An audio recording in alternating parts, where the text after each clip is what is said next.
রাজনীতি করবো কেন? রাজনীতি তারাই করুক যারা হিরো আলমের ভোটটা সিনাই নিয়ে রাতারাতি মাতবার হয়ে গেছে, ওরাই রাজনীতি করে। সেতুমন্ত্রী ওবায়দুল স্যার বলেছেন যে হিরো আলম জিরো হয়ে গেছে। আপনারা কোনোদিন শুনছেন যে হিরোকে কেউ জিরো বানাতে পারে? আপনাকে একজন স্বতন্ত্র প্রার্থী ওপেন চ্যালেঞ্জ দিয়েছে, যেটি সামাজিক যোগাযোগ মাধ্যমে, এজন্য অনুমতি নিয়েছি। পারে না, যারা হিরোকে জিরো বানাতে চায় তারাই মনে করেন জিরো হয়ে গেছে। প্রান্তিক মানুষের প্রতিনিধি হিসেবে করেছে, ভালো ভোটও পেয়েছে, তার সম্পর্কে আমার কোনো মন্তব্য নেই। আমি যা বলেছি সেটা মির্জা ফখরুলের মন্তব্যকে যে আসুন খেলা হবে, ঠিক আছে, যে শক্তিশালী দল হলে খেলা হবে। তাই আপনাদেরকে আমি জোর করে একটা অভিধান স্যারকে বলতে চাই যে খেলা আপনি সবাইকে সাথে করতে হবে না। আমি হিরো আলমের সাথে আপনি একটা নির্বাচনে আপনি স্বতন্ত্র প্রার্থী হিসেবে আমি দাঁড়াবো, আপনি দলীয় থেকে দাঁড়ান, একদিন থেকে আপনি সুষ্ঠু একটা নির্বাচন দিয়ে দেখেন তো খেলা হয় কিনা। খেলা বা হার বলতে বলে মাঠে বলে প্লেয়ার খুঁজে পান না। আপনাদের এলাকায় কয়েকদিন আগে ভোট হয়ে গেল, শুনলাম নাকি হিরো আলম পাশ করিস। প্রথম ঘোষণাও হইল হিরো আলম পাশ করিস। 49টা আসন পর্যন্ত হিরো আলম পাশ ছিল। শেষে 10টা আসনে যেয়ে আর কোনো ঘোষণা নেই। সর্বশেষে রাত করার সময় যেন ঘোষণা করলো অমুক নেতা পাশ করেছে। 800 কত ভোটে হিরো আলম ফেল করেছে। এক সময় আমাদের ঝিনাইদহ এক নেতারা ভোটে দাঁড়াইছিল, জনগণ ভোট ঠিক মতন দিতে পারে না বলে এক হিজড়ারে পাশ করাইছিল, যে তোর গার পাশ করাবে না, হিজড়া চেয়ারম্যান হোক। বগুড়ার মানুষের ধন্যবাদ, সুষ্ঠু নির্বাচন দিয়ে ভালো লোক নির্বাচিত করা যায় না। এই জন্য আমাদের এই পাগলেরা এখন হিরো আলমের মতন লোকের এই নির্বাচন করছে, কারণ হিরো আলমের মতন লোক নির্বাচন করে বুঝাতে চাচ্ছে তোমরা চুরির দলের লোক, ডাকাতির দলের লোক, তোমাদের এমপি গুলো হিরো আলমের মতন লোকই হওয়া উচিত। যে দেশের লোক আলেম চেনে না, যে দেশের লোক ভালো মানুষ বোঝে না, সে দেশে হিরো আলমের মতন লোকই এমপি হওয়া উচিত। আমরা দেখেছি বাংলাদেশের যতগুলো এমপি মন্ত্রী, যতগুলো মন্ত্রী হয়েছে, সব মন্ত্রীর নামে লাল কালো দাগ আছে। কিন্তু বাংলাদেশের কিছু এমপি মন্ত্রীদের দেখেছি বিভিন্ন কায়দায় তাদেরকে দোষ দেওয়া হয়েছে, কিন্তু রাষ্ট্র পরিচালনার ক্ষেত্রে তাদের নামের আগে এবং পরে কোনো কালো এবং লাল চিহ্ন না। এ চালে চামড়াই করতে পারি। এত যদি ভালো হও, কোটি কোটি টাকা সুইস ব্যাংকে কেন? এতই যদি ভালো হও, বউ বাজারে বাড়ি কেন? এতই যদি ভালো হও, ইসলামী ব্যাংকের টাকাগুলো মেরে খেলে কেন? যারা খেয়েছো তাদের কাছে অনুরোধ করি, খেয়েছো অন্তত ওগুলি এই দেশে রাখো। এদেশে মিল কলকারখানা হোক, এদেশে 5টা গাড়ি কেন? তাতে আমার যুবকেরা কর্মসংস্থানের ব্যবস্থা হবে। সেগুলো সব বিদেশে পাচার করে মঞ্চটি কয় বিসমিল্লাহির রহমানির রহিম। জাতি তোমাদের ভালোই জেনে কথা বলেন, ঠিক না? ঠিক। আর কি কায়দায় কয় আমরা কি দেশপ্রেমিক নই? আপনারা যদি এতই দেশপ্রেমিক হন, বাংলাদেশের 17 কোটি মানুষের ভিতর থেকে 8 কোটি 60 লক্ষ হলো পুরুষ, আর 8 কোটি 60 লক্ষ হলো নারী, আর 8 কোটি 40 লক্ষ হলো পুরুষ। আমার দেশে যুবকেরা আমার দেশের যুবতীদের বিয়ে করে। আপনারা এতই দেশপ্রেমিক, আপনারা এতই দেশের কথা বলেন, তাহলে আপনাদের ছেলেদের সঙ্গে খ্রিস্টানদের মেয়ের বিয়ে দিতে হয় কেন? আপনাদের মুখে কথা অন্তত সাজে না, কথা বলে, ঠিক না? ঠিক। আর এই কথাগুলো বললে জিহাদি রাজনীতি করে, জিহাদি রাজনীতি করে। শুকরিয়া আদায় করছি সেই মালিকের, যে মালিক আপনাকে আমাকে আজকের এই কোরআনের মাহফিলে কবুল করেছে। আমরা যাত্রা গানে যাইনি, আমরা সিনেমায় যাইনি, আমরা কোনো নাচ গানের অনুষ্ঠানে অংশগ্রহণ করিনি, আমরা কোনো মেলায় যাইনি, আমরা পৃথিবীর সর্বশ্রেষ্ঠ ধর্মগ্রন্থ আল কোরআনের অনুষ্ঠানে বসেছি। কথা বলেন, ঠিক না? ঠিক। পৃথিবীর সব সবচেয়ে নির্ভেজাল কিতাব হলো আল্লাহর কোরআন। এর চাইতে দামি জিনিস আর পৃথিবীতে কিচ্ছুই নাই। সেই দামি জিনিসের মাহফিলে তারাই বসেছে যারা আল্লাহর কাছে অনেক দামি। আপনারা নিচে বসতে পারেন, কিন্তু দামটা আপনাদের আল্লাহর কাছে অনেক বেশি। কথা বলেন ঠিক না ঠিক? কোনো পার্টির সমাবেশে গেলে হয়তো কিছু হাদিয়া পাওয়া যায়, হয়তো বিরিয়ানির প্যাকেট পাওয়া যায়, নাই পকেটে 200 টাকা পাওয়া যায়, নাই আজকে গেছি কালকে কিছু ফ্যাসিলিটি পাবো। কিন্তু কোরআনের মাহফিলে আমরা দুনিয়ার কোনো ফ্যাসিলিটির জন্য আসিনি। আল্লাহ যদি কিছু দেয় পরকালেই দিক। কথা বলেন ঠিক না ঠিক? পরকালের আশা নিয়ে হাজারো কর্মব্যস্ততা পিছনে ফেলে যে মালিক আপনাকে আমাকে আজকের এই কোরআনের মাহফিলে কবুল করেছেন, আমরা সে মালিকের দরবারে সবাই মিলে শুকরিয়া আদায় করছি, আলহামদুলিল্লাহ। আল্লাহ বলতেছেন, কুল্লাউ কানাল বাহরু মিদাদান লিকালিমাতি রাব্বি লানাফিদাল বাহরু ক্বাবলা আন তানফাদা কালিমাতু রাব্বি ওয়ালাউ জিনা বিমিসলিহি মাদাদা। কার কথা? হে নবী, আপনি বলে দিন, কুল্লাউ কানাল বাহর, এই পৃথিবীতে যত নদী আছে, ওই নদী সাগরে যত পানি আছে, ওই পানিগুলো সব যদি কালি হয়ে যায়, পৃথিবীতে যত দাঁড়ানো গাছ আছে, ওই গাছগুলো যদি কলম হয়ে যায়, পৃথিবীতে যত সমান্তরাল জমি আছে, জমিগুলো যদি সাদা কাগজ হয়ে যায়, দাঁড়ানো গাছ নামক কলম দিয়ে, সাগরের পানি নামক কালি দিয়ে, সমান্তরাল জমিন সাদা কাগজের উপরে যদি তোমার রবের কথা লিখতে শুরু করো, লিখতে লিখতে একদিন কলম ফুরায়ে যাবে, লিখতে লিখতে কালি ফুরায়ে যাবে, আর একটা সাগরের পানিও যদি নিয়ে এসো সেটাও ফুরায়ে যাবে। তবু তোমার রবের কথা লিখে পৃথিবীর কেউ শেষ করতে পারবে না। সেই রব আপনার আমার রব। কথা বলেন ঠিক না ঠিক? সুখে থাকি দুঃখে থাকি শুকরিয়া আদায় করব কার?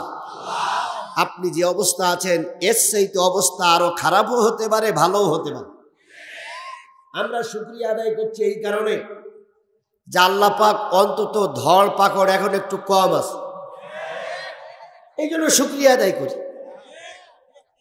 এক সময় তো এমন অবস্থা গেছে, এই শেরপুরে আমাকে ঢুকতে দেওয়া হয়নি। কারা দেয়নি? তাদেরকেও আল্লাহ দেখে রেখেছে। তুমিও একদিন কবরে যাবো, আমিও জিহাদি একদিন কবরে যাব। যারা আমাকে আষ্টি না দিয়ে এই মসজিদের ক্ষতি করেছেন, তারা ইসলামের শত্রু, কোরআনের শত্রু, আল্লাহর শত্রু, রাসূলের শত্রু।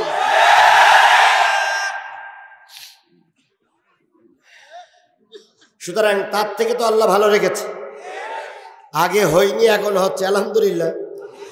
আপনি এখানে বসে আছেন, হাসপাতালে যেয়ে দেখেন কত লোক বেডে শুয়ে কাতরাচ্ছে। আলহামদুলিল্লাহ, আল্লাহ আমাকে হাসপাতালে নিয়ে যান নাই। কথা বলেন ঠিক না ঠিক? তাহলে আল্লাহ সুখে থাকি দুঃখে থাকি যে অবস্থায় থাকি শুকরিয়া আদায় করব কার? সে আল্লাহর শুকরিয়া আদায় করে সকলে মিলে বলছে আলহামদুলিল্লাহ। সর্বকালের সর্বশ্রেষ্ঠ মহামানব, যার আদর্শে আদর্শিত হয়ে আমি নিজেকে উম্মত বলে দাবি করছি, সেই নবীজির নামে প্রাণ ঢালা দুরূদ আর সালাম সবাই মিলে বলছি সাল্লাল্লাহু আলাইহি ওয়াসাল্লাম। সম্মানিত ভাইরা, আমাদের সমাজে একটা দোষ আছে, সেটা হলো আপনি এসে আপনার কথা বলতে যেয়ে আপনার 14 গোষ্ঠীর কথা বলতে পারবেন, তাতে কোনো দোষ নেই। কিন্তু আমরা বলতে গেলেই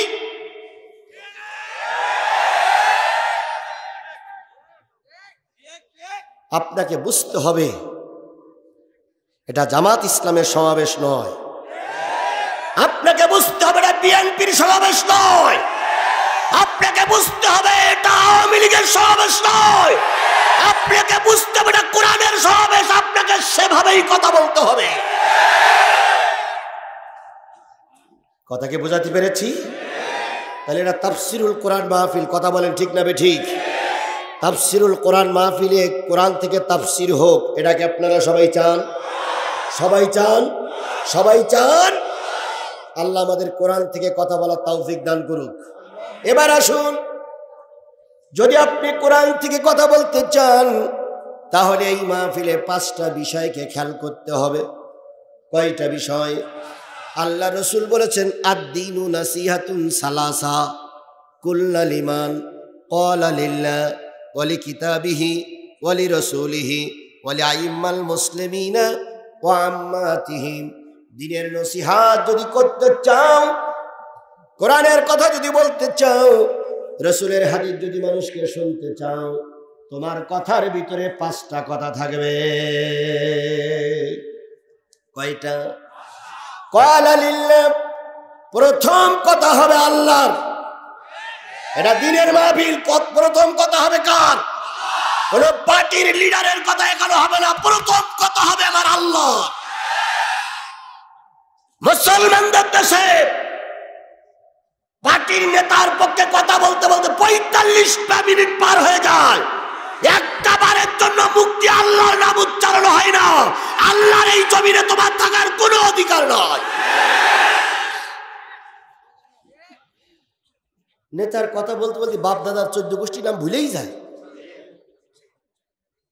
তারপর কেউ কেউ বলে উমুক আমারে খাওয়ায়, শিরক। শিরক খাওয়ায় কে? বাসায় কে? এটা বুঝতে হবে। তাহলে প্রথম কথা হবে কার? 2 নম্বর কথা হবে রসুলের।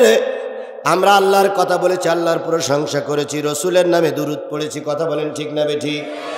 3 নম্বর যদি না দ্বীনের নসিহত হয়, এটা দ্বীনি জালসা হয়, এটা যদি কোরআনের মাহফিল হয়, 3 নম্বর কথা হবে আল্লাহর কোরআন থেকে। তাহলে পয়লা কথা হবে কার? 2 নম্বর কথা হবে রসুলের, 3 নম্বর কথা হবে কিতাবের। 4 নম্বর আইম্মাল মুসলিমিন আম্মাতিহিম।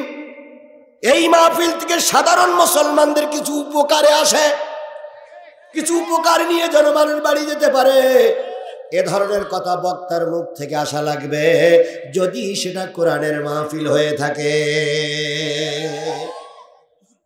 5 নম্বর ওয়াম্মাতিহিম, মুসলিম নেতৃত্ব কিভাবে চলবে, মুসলমানরা কিভাবে দেশ পরিচালনা করবে, মুসলমানরা কিভাবে আল্লাহর কোরআনের আইন বাস্তবায়ন করবে, 5 নম্বর পয়েন্ট এটাও আলোচনা হওয়া লাগবে। তাহলে কয়টা বিষয় আলোচনা হওয়া লাগবে? প্রথম কার কথা? 2 নম্বর রসুলের কথা, 3 নম্বর কার কথা? কোরআনের কথা। আমি কোরআনের সূরা আন-নিসার একটা মাত্র আয়াত তেলাওয়াত করেছি, ওই আয়াতটার পরে ভিত্তি করে মূলত কথা হবে। আপনারা কি আমার কথাগুলো শুনতে সবাই রাজি আছেন? সবাই রাজি আছেন? যারা যারা রাজি নেই তারা একটু হাত তোলেন।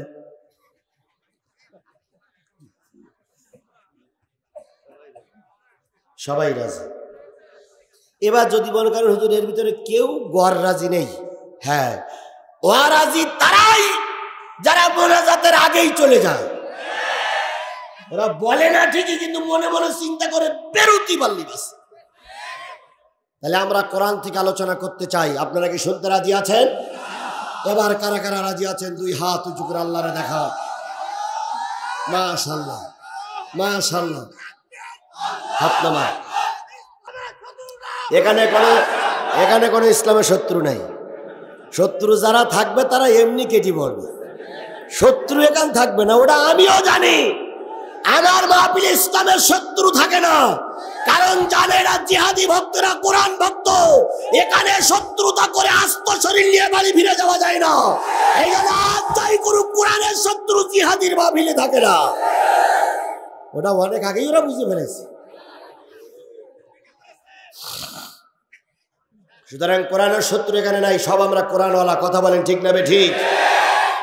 মুসলমানরা জেল খাটতে পারে, মুসলমানরা ফাঁসির কাজটা ঝুলতে পারে, মুসলমানরা রক্ত দিয়ে নিজের সন্তানকে এতিম করতে পারে, মুসলমানরা রাজপথে জীবন দিয়ে স্ত্রী বিধবা করতে পারে, কিন্তু মুসলমানরা কোনো জালিমের কাছে মাথা নত করতে পারে না। সুতরাং আমরা এখানে যা আছে সব কোরআনওয়ালা, কথা বলেন ঠিক না ঠিক? আমি আপনাদের সামনে সূরা নিসার কয়টা আয়াত, এই একটা আয়াতের পরে ভিত্তি করে কথা হবে। আয়াত পড়েছি, কত নম্বর আয়াত, কয়টা আয়াত, কোন সূরা? আরো জোরে বলেন কোন সূরা? সূরাতুন নিসা। এটা হলো 5 নম্বর পারার 4 নম্বর সূরা, 5 নম্বর পারার 4 নম্বর সূরা। নামটা কি বললাম? নিসা। আরবি শব্দ। নিসা শব্দের অর্থ কি? এই মুসলমান কথা বলেন, নিসা শব্দের অর্থ কি? মহিলা, নারী, লেডিস। এই মহিলার নামে আল্লাহ পাক সূরা দিলেন। সেই সূরা থেকে 176টা আয়াতের ভিতর থেকে আমরা তেলাওয়াত করেছি কয়টা আয়াত? আরো জোরে বলেন কয়টা আয়াত? এই আয়াতটা যখন নাজিল হলো, আল্লাহর নবী তখন মক্কারও প্রেসিডেন্ট, মদিনারও প্রেসিডেন্ট। এই আয়াত যখন নাজিল হলো, রাসূল যখন কয় জায়গার প্রেসিডেন্ট? মুসলমান কথা বলুন, কয় জায়গার প্রেসিডেন্ট? আরো জোরে বলেন কয় জায়গার প্রেসিডেন্ট? হুজুর 2 জায়গার প্রেসিডেন্ট। কাজটা কি ভালো? জোরে বলেন কাজটা কি ভালো? আরো জোরে বলেন কাজটা কি ভালো? আমার মতে কাজটা ভালো না। কারণ হুজুর মানুষের তো কাজ হলো ছেলে মেয়ের মাথা ব্যথা হলে গায়ে ফু দেওয়া, হুজুর মানুষের কাজ হলো পানি পড়া দেওয়া, হুজুর মানুষের কাজ হলো মসজিদ ইমামতি করা, হুজুর মানুষের কাজ হলো দাওয়াত কি ভুড়ি লতানো। হুজুর আবার দেশের প্রেসিডেন্ট। এটা তখনও ভালো ছিল না, আজকের কিছু লোকও ভালো মনে করে না। কথা বলেন ঠিক না ঠিক? টুপিওয়ালা মঞ্চে উঠলেই দাঁত মুখ সিটকাতি লাগে।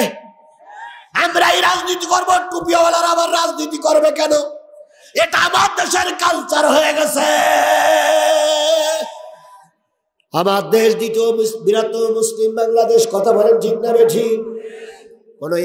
কোন ইসলামী দলের এমপির দরকার নাই। আওয়ামী লীগ, বিএনপি, জাতীয় পার্টির এমপিও যদি কোরআন হাদিস দিয়ে কথা বলে জাতীয় সংসদে, কিছু জাতীয় সংসদ সদস্যরা তাকে মৌলবাদ বলে গালিগালাজ করতে থাকে। মুসলমানদের দেশে, মুসলমানদের দেশে, মুসলমানদের এলাকায়, মুসলমানদের জাতীয় সংসদে অনেক বক্তৃতা হয়, কিন্তু আল্লাহর কোরআন থেকে কোনো কথা হয় না। যখনই আসলো আমার দেশের বড় বড় কাজগুলো যখন উদ্বোধন হয়, হিসেবে তো কোরআন তেলাওয়াত করে উদ্বোধন হওয়া দরকার। কথা বলেন ঠিক না ঠিক? বিদেশি আওলারা টাকা দিল না, আমার দেশের টাকায় পদ্মা সেতু উদ্বোধন হলো। আমরা টাকা দিলাম, আমার দেশের ব্যাংকের টাকা দিয়ে পদ্মা সেতু উদ্বোধন হলো। অথচ জাতির কি দুর্ভাগ্য, ওইখানে একটু সহি কোরআন তেলাওয়াত শুনতে পাই নাই। যে লোক কোরআন তেলাওয়াত করেছে মনে হয়েছে গাঁজাখোরের বাচ্চা। 70 বছর 80 বছর এখনো দাড়ি উঠিনি। তারপরে প্যান্ট শার্ট পরে কিভাবে কোরআন তেলাওয়াত করলো? খালাকাল ইনসানা মিন সালসালিন কাল ফাক্কার ওয়া খালাকাল জান্নাতা মিন মারিজিম মিন নার। ওর চাইতে আমার দেশের ইবলিস শয়তানও ভালো করে তেলাওয়াত করতে পারে। সরকার বাহাদুরকে বলি, এটা খ্রিস্টানদের দেশ নয়, এটা হিন্দুদের দেশ নয়, এটা তৃতীয় বৃহত্তম মুসলিম বাংলাদেশ। এখানে কোনো কিছু উদ্বোধনের আগে যদি কোরআন তেলাওয়াত না হয়, সেই উদ্বোধনটা বৈধ উদ্বোধন হয় না।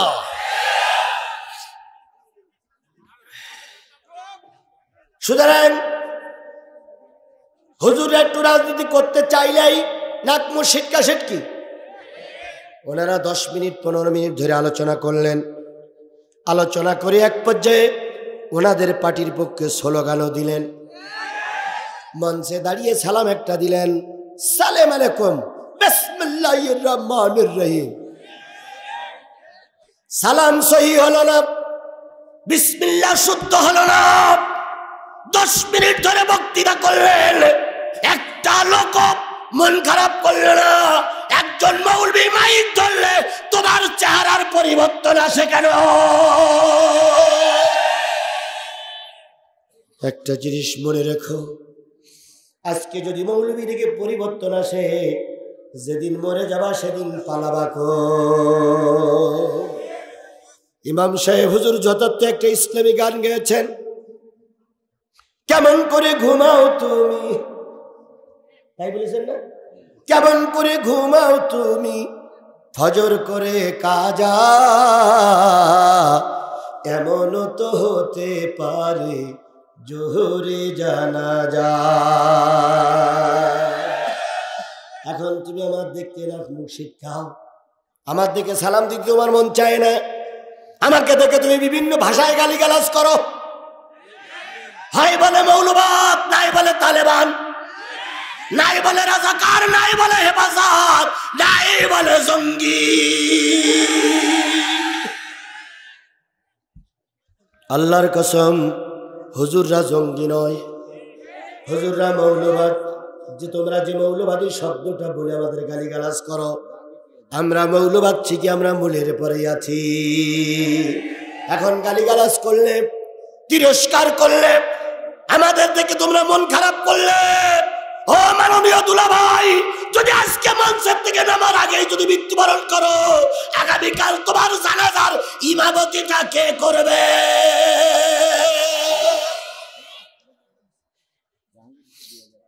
সেখানে তো কোনো ডিসিএসপি ইমামতি করতে আসবে, ওসি সাহেব ইমামতি করতে আসবে না।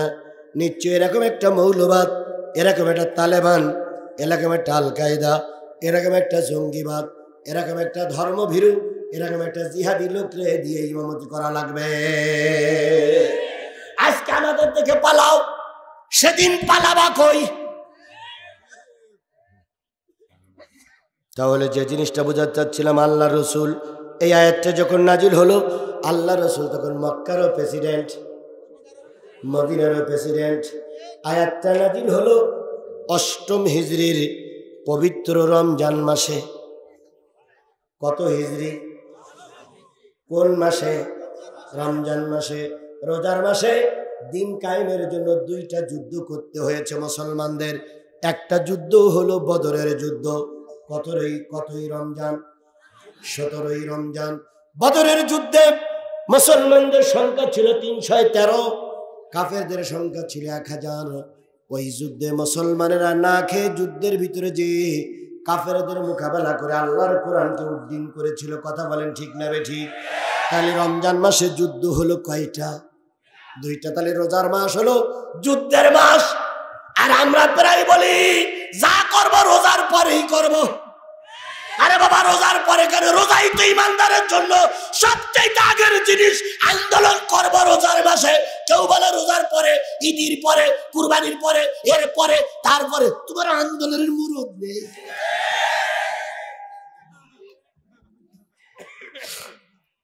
রোজার মাসেই মুসলমানরা আন্দোলন করেছে, না খেয়ে ইমানদার মুসলমানেরা রাস্তায় নামে। আর ওরা খেয়ে দিয়ে এর পরে, ওর পরে, এই দিনের পরে, সেই দিনের করে, এদিকে মারতে মারতে মারতে মারতে শেষ করতে করতে সব শেষ হয়ে যায়। এর পরে, ওর পরে করতে করতে শেষ পর্যন্ত তোমার বউও থাকবে।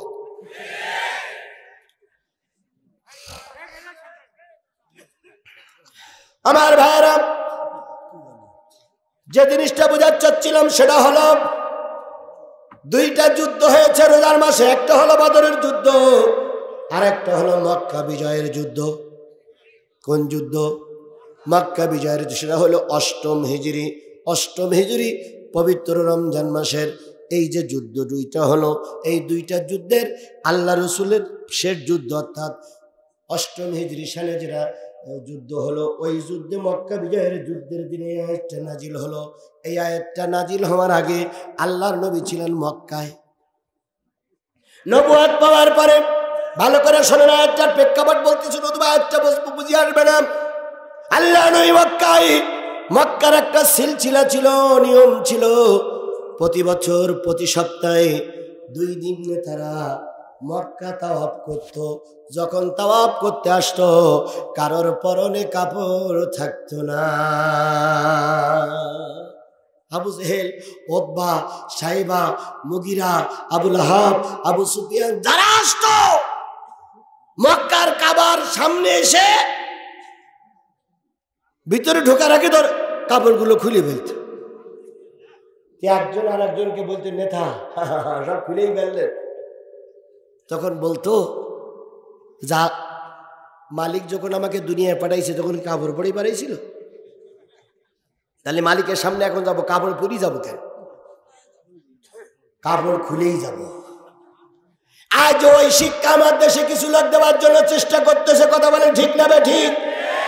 কিছু লোক গোপ কাটে না, দাড়ি কাটে না, চুলও কাটে না, বগলের তাও কাটে না, আর একটু নিচে আছে সেও কাটে না। জনগণ কয় কাটো না কেন?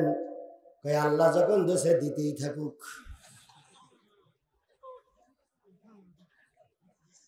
এগুলো হলো ইবলিস শয়তান, কথা বলেন ঠিক যাবে ঠিক? আবার ওনাদের দরবারে গেলি বলে আমার হুজুর এখন মারফতি হুজুর। এ জাত আমার সমাজে আছে না নাই? এদের সমাবেশ নিষেধ নাই, বাংলাদেশের কোনো ওরজ নিষেধ হয় না, কথা বলেন ঠিক না বে ঠিক? বাংলাদেশের কোনো ওরজ নিষেধ হয় না, বাংলাদেশের কোনো কি বলে হিন্দুদের অনুষ্ঠান নিষেধ হয় না, যত নিষেধ হয় সব কোরআনের মাহফিল। যারা নিষেধ করেছেন বা করছেন সরকারি গোয়েন্দা বিভাগের লোক যারা এখানে আছেন, হৃদয়ের কান দিয়ে শোনার জন্য অনুরোধ করছি, আমার 2 ঘন্টা রোজগুলো আপনি রেকর্ড করে বাড়িতে সবার আগে বাজিয়ে তারপর কাউকে শোনাবেন। আমি এই সরকারের বিরোধী নই, আমি যারা কোরআন বিরোধী তাদের বিরোধী।